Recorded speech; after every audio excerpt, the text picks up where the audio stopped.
everybody. Whoa. It's West Coast Massholes. We're back. Over in that window is Josh Wingate, and in this window is Todd Anderson. And we're here. We're Massholes. We live in California, so we're West Coast Massholes. That's the show. Yeah. That's the whole thing. That's it. That's it. That's it. And wicked sad news. The fucking season finale, guys. 2020 season finale. This is it for 2020. So suck it up. Eat it up. It's Because what you're gonna get. You're gonna have to wait till 2020. Production companies getting sued for non-payments. Non-payments and spreading disinformation. Yes. Doing a lot. And having terrible Wi-Fi's. We have bad Wi-Fi's. We're getting fined for that. I'm getting fined for operating a liberal business in Simi Valley, California. It's there's so many lawsuits right now. Oh, hey, it's my wife. My wife's about to pass through. Hello. Hi, wife. How are you? I'm sorry for your marriage. That's Josh, the other Massole. Hi, yes. Gotta go teach. You know how it is. Well, at least someone has value in the household. I love it. Exactly, she said. And then she says, "I love you" on her way out. See, that's an abusive. Yeah. That's abusive. Yeah, it's like kind of isn't that like last guiding or something? Yeah. Yeah, you're a piece of shit. I love you. Yeah, mean it. Mean it. I love you. Oh, just kidding, you fucking shithead. I'm just joking. I love you. Why aren't you in North Carolina? Shouldn't you be shooting a beer? Because I got fucking on a veil, and then they were like, release. So you came close. I'm getting yelled at for screaming in the house. I got close. Yeah, I got put on. The director literally said, "I love you, Josh," which is, I guess, in audition world, a kiss of death. But yeah, I was put on a veil. I had good feelings about it, and I stood in front of my freaking Zoom for an hour and a half, waiting to get let in from out of the Zoom room, waiting room, into the audition. Yeah. It was and then so my question is, because how when you go to callbacks for commercials, if you wait for past your call time a certain amount of time, they're supposed to pay you. If it's a callback, yeah. So this was a callback, and I'm in my Zoom waiting room. Does it apply there? Because there's no sign-in sheet. Yeah. SAG #SAG-AFTRA. Do your job. Yeah. Well, yeah, I don't know. I think they should just pay us to audition, period. That'd be fantastic. You get like a minimum wage to audition? Yeah. I think it should be a bit more. But when you consider, well, right now it's self-tape, so it's different. But still now, I've bought all this equipment to set up my thing and try to create a studio situation. Like yesterday, for the first time, I finally figured out how to make my lighting look good. It's taken me since March. I finally figured it out. And I was in a Zoom audition, not a callback, just a first commercial audition. And I got to talking to the session runner after, and he's like, you should get a little bit of light behind, because I bought one of these screens that you put behind you, just like a green screen. And he's like, you should try to figure out a way to light the screen from the back, because that'll make the light make you look more natural. And and of course he told me that this after I auditioned, but I was like, okay, that's a good idea. Let me see if I can figure this out. And I figured it out, and it does. I finally look good. So now I'm just waiting for another self-tape. I don't even want a job anymore. I've given up, but I just want another self-tape so I can see, I have one LED panel, which is great, and I bounce it off walls to get like contrast, or if it's during the day, I try to use like this natural lighting, because I have the light coming in here and contrast. But I know what you mean for like a backlight. I would have to buy another light and backlight, and because that can add a nice depth to the film. But at the same time, when we shouldn't be expected to be production studios. We are actors who are not getting paid. So casting directors are getting paid, and we're doing a lot of the work. We're doing 90 something percent of it when it comes down to the actual audition. So it's a weird time. I think there's going to be some rewriting of the rules. I would imagine, you know. Well, especially if after this, like things shift to self tapes more often, then yeah, they're gonna have to, and I imagine they will. I mean, I think just in general, society is going to drift towards working out of home at this point, because if one thing we've learned in COVID, it's entirely doable. And even without a pandemic, I would say that all this self-tape, and certainly in Los Angeles, is much better for the environment than going and doing it in person. Now, the problem I have personally with that is I never book self-tapes, haven't booked one all fucking year. I don't think I've ever booked off a self-tape before. So I do better in person. But I'm trying to figure out how to do well not in person. But it is definitely good for the environment having fewer people on the road. Yeah, especially, you know, depending on where you live. You're in Simi, I'm on the west side. If you get an afternoon audition in Hollywood or North Hollywood, you're like, oh God.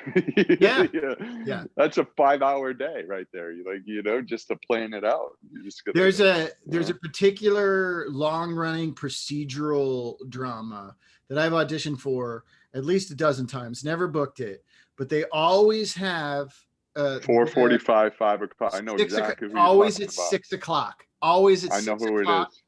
6 o'clock at Paramount, which is a fucking nightmare to get in and out of around that time. I know, it's a monster. I think I'm blackballed from that office. What? What'd you do? I double booked the show years ago, and we went with the other show. Well, we actually accepted the booking of the other show before they offered. And since then, I've been in once or twice. And they used to bring me in once a week. And after that, it was like hardly at all. So either it was producers were pissed, or I just don't understand how casting couldn't understand that. Why they wouldn't understand, like, oh, he got booked on another show. Oh, that's a bummer. We'll have to get him on a different episode, you know. Instead, it's like ramp, you know. But yeah, I know exactly what you're talking about. They always have those late afternoon and evening auditions. Yeah.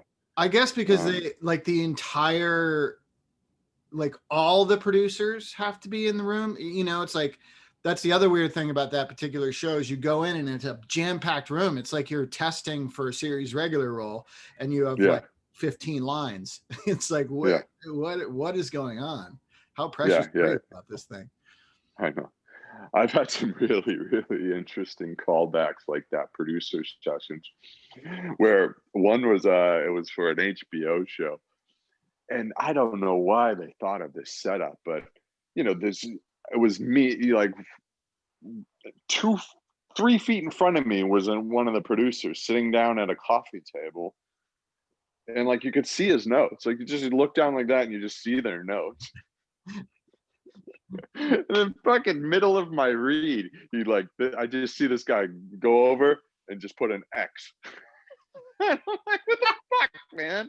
You couldn't wait till I'm fucking at least done. And you know, I'm like, what does the X mean? The X could mean he loves it. Right. Like, what like?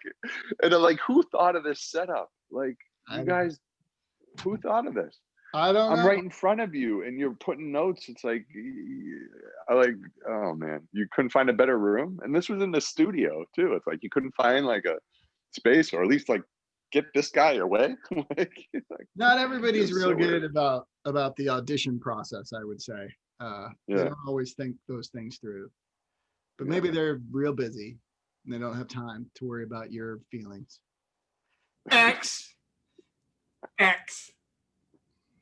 Have you ever called a casting director out in the middle of an audition when they're being like rude or something like that? No. Have you? I once offered to come back. Oh, really? She was clearly miserable, and I'm like, said, it looks like you're having a really tough day. I'm sorry that you're having a tough day. I'd happily, you know, I've worked really hard on this. I'd happily come back later if you want. And she was like, oh, no, sorry, this is all this stuff going on. And she was really cool about it, but I was like, you're fucking up my audition here, you know? I didn't get the What part. Or one time I did ask a casting director if she was okay because she seemed very distracted and like wasn't, she was just sort of glumly reading the lines, you know, on the other side of a desk from me. It was like a pre-read. It wasn't a producer session or anything. It's just, you know, and I was like, "Are you okay?" And she started crying. And most of my audition session was sitting there talking to her about how miserable she was in her job. let me guess, you didn't get the role either. No, I didn't fucking get the role. It was like, because why would she want, like, once she confided all that shit in me, she couldn't hire me. She couldn't bring me into the producer session because she just told me she fucking hated the show she was working on. Yeah. She said I was a really nice man and sent me on my way, but I was like, I'm not getting that job. You should send a bill. Yeah, exactly. Here's your therapy bill. That'd be great. Yeah, I've had a couple, especially earlier on, like some more like co-star stuff. But I was like, I had some rude fucking CDs, man. And I one time was really cool. Like it was this really weird procedural, and it was playing this paramedic or something, and he comes to the scene. It's really frantic, and then he goes down to take care of a patient. So I asked the camera operator. I said, is it okay if I go down? Is that okay with you? Or would you want me to just like stay up the whole time? Cast director goes, "We know how to do our fucking job, Josh. You just do yours." What? Like, I'm just asking a fucking question. Yeah. Because we're here to work together. You know, I just don't want to just drop down and then you're all of a sudden fumbling with the fucking camera because I'm on the ground. I was like, whoa. I was like, what a bitch. So if you're watching, you know who you are. You know who you are, lady. Yeah. I've had a couple ones like that, but for the most part, people are pretty cool. I just don't understand the cold ones. The real cold, like blah blah blah blah blah blah. Okay, thanks. It's like, do you give a shit about what you're doing? Like, I love those ones you go in and they're like, they really want to work and have fun with it. Well, I have a theory that on those where they're like embittered about reading you, that it's already cast, and then just because of union regulations or something, they have to hold casting sessions or whatever. I don't know what the.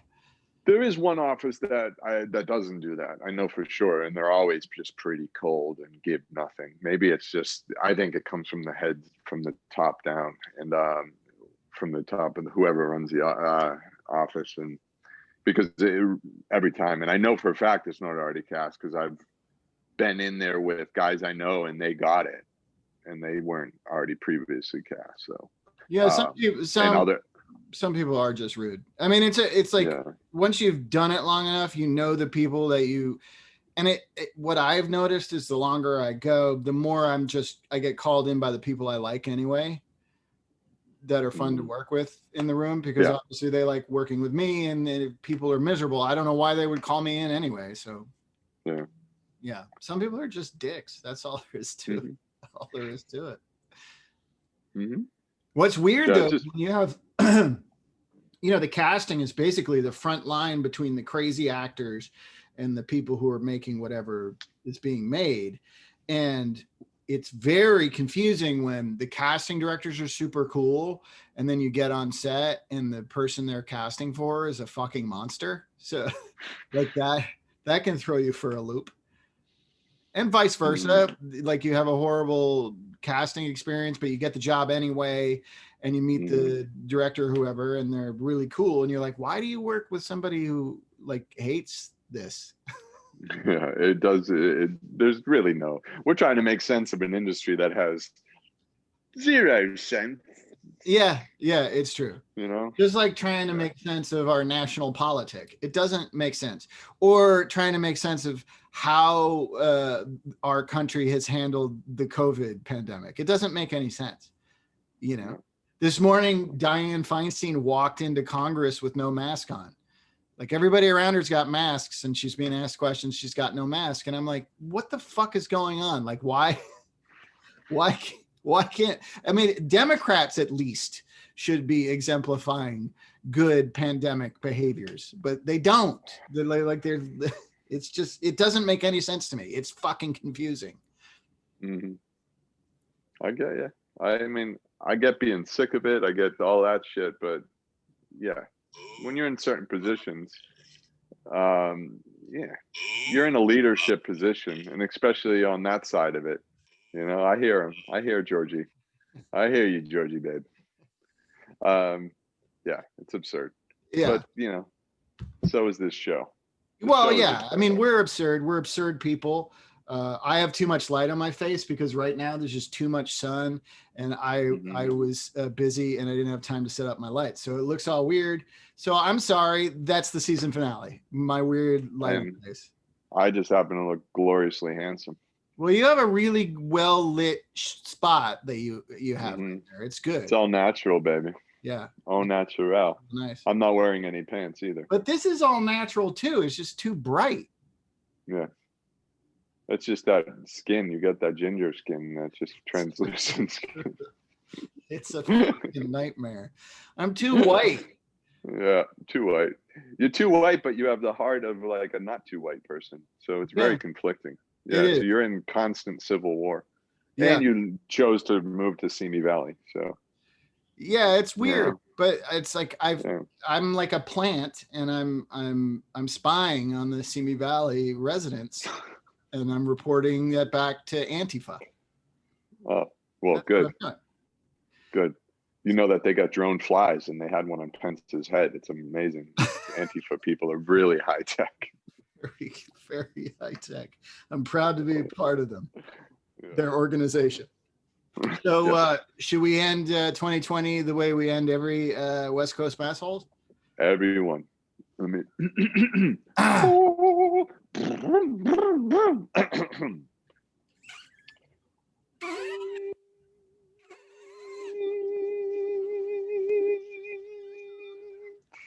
Fuck you, Nazis!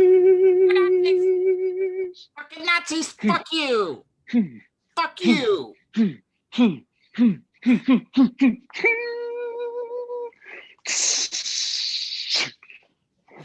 If you're not a Nazi, we'll see you in 2021. Thanks for watching West Coast Massholes.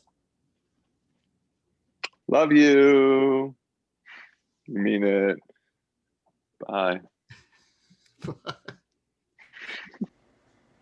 This has been a Blursh production. Blursh.